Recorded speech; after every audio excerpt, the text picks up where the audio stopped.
Hey guys, Matt Gunn here, FlyingGiants.com. So it's day 2 here at Tucson Aerobatic Shootout, and everyone has their stick planes out. They are going through the motions, practicing their knowns and unknowns. So I was curious as to how these planes actually help a pilot prepare for their flight. So let's go ahead and talk to a couple of the competitors and see the significance of the stick planes. At the top, you're going to have 1.5 negative snaps to inverted. It helps us memorize the direction, visualize the sequence, and it really kind of helps us know how we're going to place every maneuver up in the air. It definitely is a big deal. Directions, once on the more sequences up in the upper classes, it definitely is a big deal. Directions, you don't want to come in or out when you don't want to. So that's a very, very big key point. It's very, very easy to zero a lot of maneuvers if you just go the wrong direction. The more you can memorize the sequence, the more you can listen to your caller and stay calm. It's a preparation for anything. The more you're prepared, the more calm you feel coming up to the line. So I see a lot of them are painted like they're actual planes, but yours isn't. Why not? No, actually I lost mine yesterday since I was I was trying to fly it out the window as we were driving, and it just disappeared. Well, let's hope that doesn't happen in real life. No, not recommended. The practice plane is basically you get an idea of where you're going to position the sequence, just for your overall field, which maneuvers are going to be centered, which on the left, which on the right, and basically where you want the elements on the lines, like in the center or up top. It's mostly for the unknowns, but if you want to get an idea of your freestyle, you can do it with that too. Kind of builds your confidence if you memorize the sequence with the stick plane, because then you already have an idea in your head of what you're going to do up in the sky. So it's no big deal once you get up there.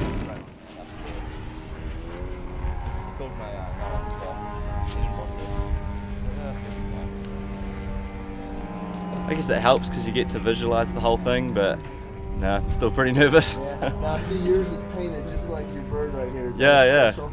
Well, yeah, it was just a last minute thing. Had all the drawings for the model on the computer, so we printed one out, and that was how it came out.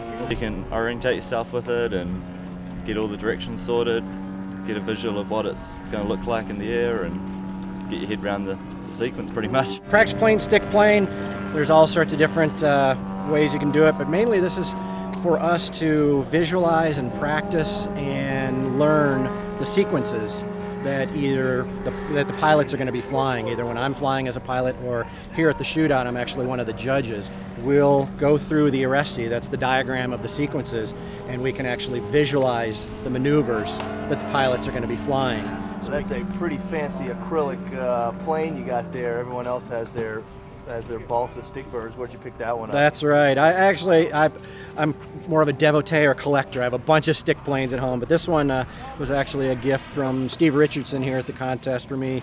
I think back at the World Championships, if I remember correctly, but this is from Desert Aircraft Australia.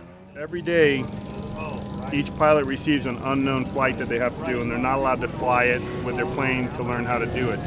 So we use these stick planes to imitate actually doing maneuvers and to enable the pilot to visualize in their head what they have to look at, because they're going up in the air and they're flying this aresti blind.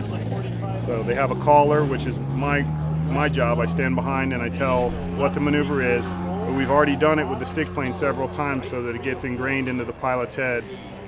Some people do it for freestyle. I mean, obviously freestyle at this level is well thought out and choreographed. It's not just get up there and bang it around, you know what I mean? Sure. So yeah, we do use the stick plane to visualize certain tricks and maneuvers that we want to do in freestyle as well. Exiting crossbox inverted. Rollers, 3 rolls to the right. All right. Next, before center, we got the hammerhead. Push a tall vertical upline with a left 3/4 roll to canopy. Hammer, and on the down you got a left 3/4 negative to canopy, pull to 45 with a 2 of 4 to inverted, push to an inverted exit. Immelman, 3/4 roll, opposite 3 of 4. Push all the way around to an upright exit with 1.5 negative to inverted. Next we got a half roll, push all the way around with a 4-point roll across the bottom, and pull to an inverted exit with a 2-point roll. Good. Now all the way down to the left, we're doing a vertical downline. It's a right 1 1/4 to canopy, left 1/4 to canopy. Next we got the shark before center, tall 2-point roll. pull to an inverted 45 with a 4 of 8, push to an inverted exit, setting up for your 6 of 8, opposite 3/4. You don't have to do it that fast. So that's push all the way around to a vertical down line, pull to a vertical up line, with a right 3/4 roll to canopy, left negative to canopy, exit upright crossback. Is that good? I won't, I'll call it